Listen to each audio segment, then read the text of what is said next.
अब ये साफ होता जा रहा है कि अगर भारत में आप बेहद अमीर, रसूखदार और सत्ता के करीबी हैं तो आपकी नाराजगी ही पत्रकारों को उनके काम करने से रोकने की वजह बन सकती है। हाल ही में सूचना एवं प्रसारण मंत्रालय ने अडानी समूह से जुड़ी खबरें दिखाने वाले यूट्यूबर, क्रिएटर्स और पत्रकारों को नोटिस भेजकर 138 यूट्यूब वीडियो और 83 इंस्टाग्राम पोस्ट को 36 घंटे के अंदर हटाने का आदेश दिया था। ये सब एक कोर्ट के एक्स पार्टी यानी एक पक्षीय आदेश के आधार पर किया गया, जिसका मतलब होता है कि सिर्फ एक पक्ष यानी अडानी को सुना गया, लेकिन जिन पर आरोप लगे उन्हें सफाई का मौका भी नहीं मिला। इस पूरे मामले में रवीश कुमार, अजीत अंजुम और आकाश बनर्जी जैसे पत्रकारों ने आवाज उठाई है। अब ध्रुव राठी भी सामने आ गए हैं और साफ कह रहे हैं कि वो सेंसरशिप को कोर्ट में चुनौती देंगे जिस तरह से किया गया है। विपक्ष के नेता भी अब खुलकर बोल रहे हैं और यहाँ तक कि प्रेस क्लब ऑफ इंडिया की तरफ से भी ट्वीट सामने आया है कि ये पत्रकारिता पर सीधा हमला है। पर बड़ा सवाल यह है कि जिन पत्रकारों को इस मामले में फंसाया गया है उन्हें अपनी बात रखने तक का हक क्यों नहीं मिला? क्या यही है न्याय का असली मतलब? जब किसी व्यक्ति पर मानहानि का आरोप लगता है तो अदालत दोनों पक्षों को बराबरी से सुनती है, पर इस मामले में ऐसा कुछ नहीं हुआ। ना पत्रकारों को बुलाया गया, ना ही यूट्यूब क्रिएटर्स को अपनी बात रखने का मौका मिला। सीधा अडानी की याचिका पर आधारित आदेश पारित कर दिया गया और उस आधार पर सरकार खुद एक्टिव होकर सोशल मीडिया कंटेंट हटाने में जुट गई। क्या आम नागरिकों की आवाज इतनी कमजोर हो गई कि उसे सुने बिना खामोश किया जा सके? और सोचने वाली बात यह है कि जिन वीडियो और पोस्ट को हटाने का आदेश दिया गया है उनमें से ज्यादातर में कोई अफवाह नहीं थी, कोई गाली गलौज नहीं थी, कोई भड़काऊ बात नहीं थी। ज्यादातर वीडियो रिपोर्टिंग खुले तौर पर उपलब्ध तथ्यों और खबरों के आधार पर बनाए गए थे। सवाल ये भी है कि जब एक पत्रकार या क्रिएटर किसी बड़ी कंपनी से जुड़े दस्तावेजों या रिपोर्टिंग पर आधारित वीडियो बनाता है तो वो मानहानि कैसे हो सकती है? अगर उसमें कुछ गलत है तो जवाब भी तथ्यों से ही दिया जाता है, लेकिन यहाँ तो सीधे वीडियो हटाने का हथियार चलाया गया। क्या अब उद्योगपतियों को, सरकार को इतना डर लगने लगा है कि छोटे छोटे यूट्यूबर सच्चे पत्रकार से घबरा जाए? एक ऐसा व्यक्ति जिसके पास देश का सबसे बड़ा मीडिया नेटवर्क है, जिसके नाम पर संसद से लेकर सत्ता तक हिली रहती है, वो अब उन लोगों को चुप कराना चाहता है जो एक कमरे में बैठकर एक कैमरे से सवाल पूछते हैं। क्या यही डर है जो सच्चाई को दबाने की वजह बन रहा है? और अब कोर्ट का एक्स पार्टी आदेश आता है तो क्या जजों की भी जिम्मेदारी नहीं बनती कि वो दूसरे पक्ष को बुलाएं, सुने, समझें? इस मामले पर बड़े बड़े पत्रकार सवाल उठा रहे हैं जिनको वीडियो हटाने की बात कही गई। इसमें दवाया, न्यूज लॉन्ड्री, रवीश कुमार, ध्रुव राठी, अभिषार शर्मा, अजीत अंजुम, आकाश बनर्जी समेत कई और लोगों के ये नाम शामिल हैं। रवीश कुमार, अजीत अंजुम, आकाश बनर्जी तो इसको लेकर सवाल कर ही रहे हैं, लेकिन अब ध्रुव राठी का ट्वीट भी सामने आ गया।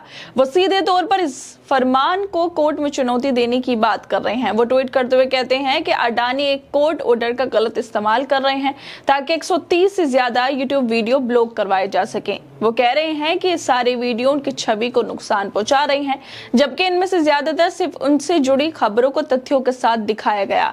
मैं इस बेकार सेंसरशिप की मांग को नहीं मानूंगा और इसे कोर्ट में चुनौती दूंगा। जब सारी वीडियो पूरी तरह से तथ्यों पर आधारित थी, जिसमें सार्वजनिक रिपोर्ट्स, दस्तावेज, पहले से मौजूद खबरों का ही इस्तेमाल किया गया, तो फिर उन्हें हटाने का आदेश आखिर क्यों दिया गया? क्या सिर्फ इसलिए क्योंकि अडानी को इनसे परेशानी हो रही थी? क्या अब किसी अमीर और ताकतवर व्यक्ति की असहजता ही इस आदेश का आधार बन गई?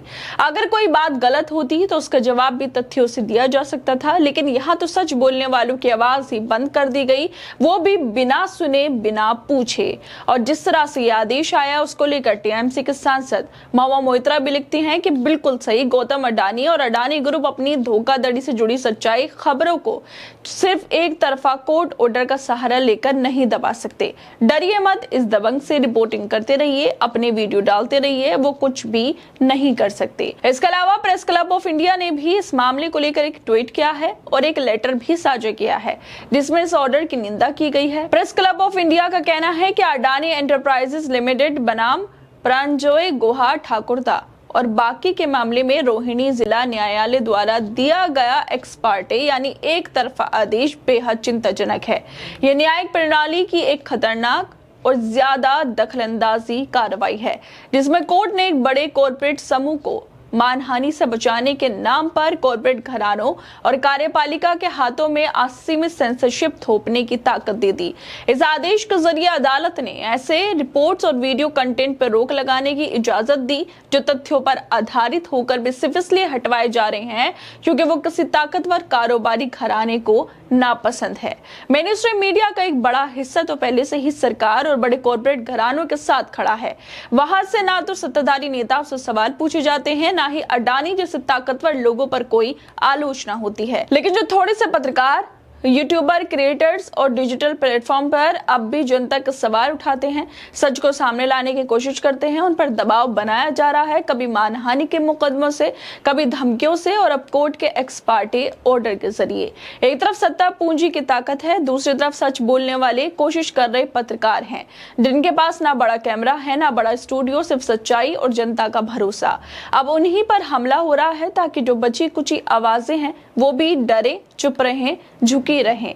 ये सिर्फ वीडियो हटाने का मामला नहीं, ये एक बड़ा संदेश है कि जो भी सवाल पूछेगा उसे चुप करा दिया जाएगा। और इसी को लेकर एडिटर्स गिल्ड ऑफ इंडिया ने भी प्रेस क्लब की तरह ही अदालत के एक्स पार्टी आदेश पर एक लेटर शेयर किया है। वो कहते हैं कि कोर्ट का आदेश एक तरफा है, कॉर्पोरेट घरानों को ताकत दी जा रही है। सूचना एवं प्रसारण मंत्रालय ने जो कदम उठाए वो बेहद चिंताजनक है, जिसमें यूट्यूब और इंस्टाग्राम जैसे प्लेटफॉर्म को नोटिस जारी कर 138 से ज्यादा यूट्यूब लिंक और 83 इंस्टाग्राम पोस्ट हटाने के आदेश दिए गए।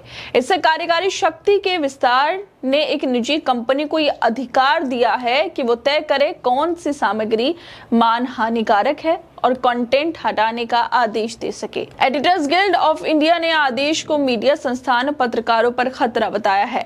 सरकार की निराधार कंटेंट से जुड़ी सोशल मीडिया सामग्री हटाने की कार्रवाई को अभिव्यक्ति के अधिकार और लोकतंत्र के खिलाफ बताते हुए भी सवाल उठाए हैं। क्या कोर्ट को ऐसे फैसले देने चाहिए? क्या पत्रकारों को डराना चाहिए? क्या किसी अमीर व्यक्ति के कहने पर फौरन मंत्रालय और कोर्ट को यह आदेश देना चाहिए? जो पत्रकार सच्चाई दिखाने की कोशिश कर रहे हैं उन्हें खामोश कराने की कोशिश क्यों की जा रही है? और जिस तरह से एक्स पार्टी आदेश आया है इस पर भी सवाल उठ रहे हैं और लगातार सवाल उठ रहे हैं कि अभिव्यक्ति की आजादी को दबाने की कोशिश की जा रही है, क्योंकि अडानी के लिए जो वीडियोस बनाई गई उनमें कुछ भी ऐसा नहीं था जो मनगढ़ंत हो, सब तथ्यों पर आधारित था। फिर क्यों उन वीडियोस को टेक डाउन करने के लिए या फिर हटाने के आदेश दिए गए हैं? खैर दोस्तों, आप लोग क्या लगता है इस वीडियो को लेकर? हमें अपनी राय जरूर दें और बाकी तमाम खबरों को देखने के लिए जुड़े रहिए हमारे साथ।